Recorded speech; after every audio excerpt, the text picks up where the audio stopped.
How does Cosmos governance actually work?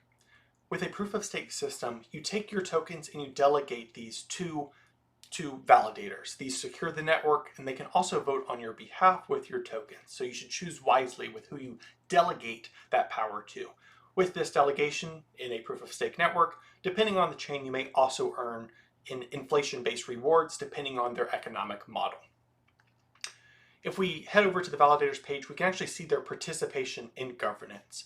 So you can see more active validators are given a little green, as you can see here, and ones that do not participate, such as Coinbase in this example, does not participate, so they actually don't highlight a green color. This is based off of the number of votes that you have, based off of the number of real proposals that have come through.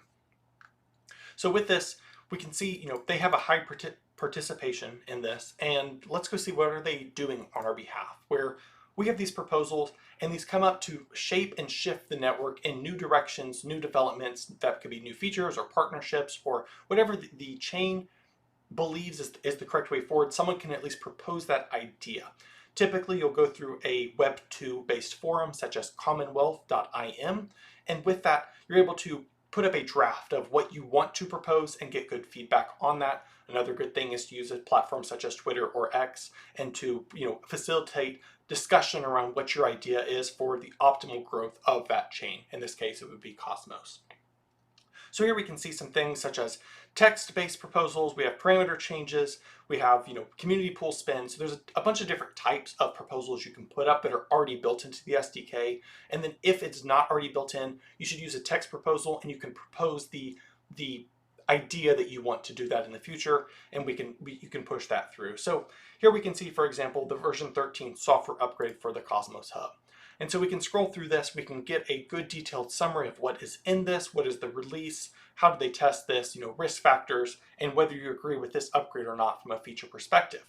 If you do, and this does pass, you'll see that at this height on Cosmos Hub, it would have executed, which will be had been at this time, and this also includes extra metadata such as the binaries for this, which is all packaged into the governance proposal software upgrade, which is made on the chain.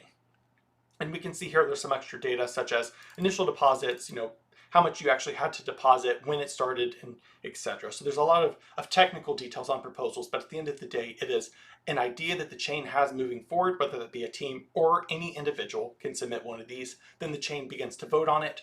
By default, the validators will vote on your behalf with your tokens. So let's just say that every single validator that has delegations has voted yes on a proposal, but you as the delegator do not believe with this one instance of the validator, and you actually disagree.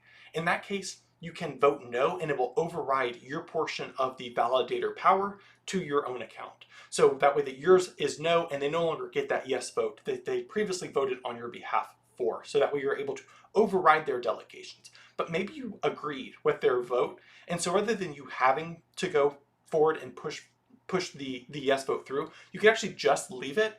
Most will recommend that you do go vote yes, just in case they did decide to change their vote, as well as maybe future airdrops or just participating in it because you do believe in it and you've already seen that they voted yes. You might as well vote yes. But if you forgot to, or it's just not a priority right now, your validator will vote on your behalf, so that way that at least gets pushed through to go through quorum and different aspects like that of governance. So at the end of the day, it's really, what do we see the chain going towards, and making sure that validators have the say over delegators, and delegators can override validators if they do disagree, which we have seen a couple of times. Now with this, it requires all of the chain to vote. So every single user of the chain really needs to interact in some way, whether indirectly through staking or directly through the facilitations of conversation that you may have, as well as your own staking values that you may decide to override your validators with. With this, maybe you want a smaller subcommittee or a smaller group of individuals to manage something that is not at a chain level, but is at an application specific level. And with that, we get into DAODAO. And you can think of DAODAO as a multi-sig of users and DAOs in this instance to allow for some specific action. So in this case, we're going to look at Juno. And we can see here that the Core 1 sub-DAO helps to grow and maintain the core Web3 infrastructure of Juno Network. And we can see here that they pass proposals, they reject proposals, they execute things as needed all through cosmos-based contracts. And this allows for a complex governance system through a smaller route of people. So, core one can focus on one thing while a growth DAO can focus on the growth of the chain. And the DAODAO can focus on the development of DAODAO, the platform itself, and other aspects like this. So it allows for a more fine-tuned control over specifics here. So in this case, the team wants to create a Osmosis interchain account so that way that they can do things on Osmosis from this multi-sig DAO.